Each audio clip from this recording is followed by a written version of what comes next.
Zero, আবারও zero, ফের zero. টি-20 বিশ্বকাপে এমন জিরোর হ্যাট্রিক করেছেন ভারতীয় ব্যাটার অভিষেক শর্মা। এমন বিব্রতকর রেকর্ডে যখন ভারতীয় শিবিরে মাথায় হাত, তখন খুশিতে গদগদ পাকিস্তান। না, পাকিস্তানের বর্তমান টিমের কেউ নন, ভারতীয় ব্যাটিং ডিপার্টমেন্টকে নিয়ে এমন মজায় মেতেছেন মোহাম্মদ আমির।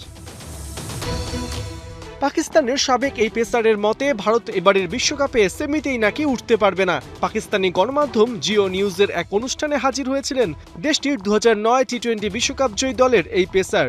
সেখানেই জানিয়েছেন সেমির দৌড়ে ভারত নয়, ওয়েস্ট ইন্ডিজ আর সাউথ আফ্রিকাই এগিয়ে। সুপার 8-এর গ্রুপ 1-এ ভারত ছাড়াও আছে সাউথ আফ্রিকা, ওয়েস্ট ইন্ডিজ ও জিম্বাবুয়ে।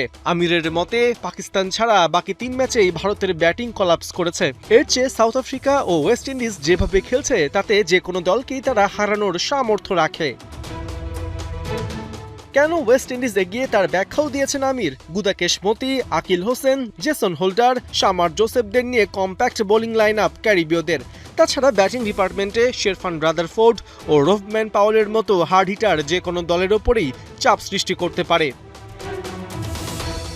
ভারতের চাইতে সাউথ আফ্রিকাকে কেন এগিয়ে রাখছেন তার ব্যাখ্যাও দিয়েছেন মোহাম্মদ আমির। তার মতে 3 ডিপার্টমেন্টে সাউথ আফ্রিকা পরিপূর্ণ একটা দল।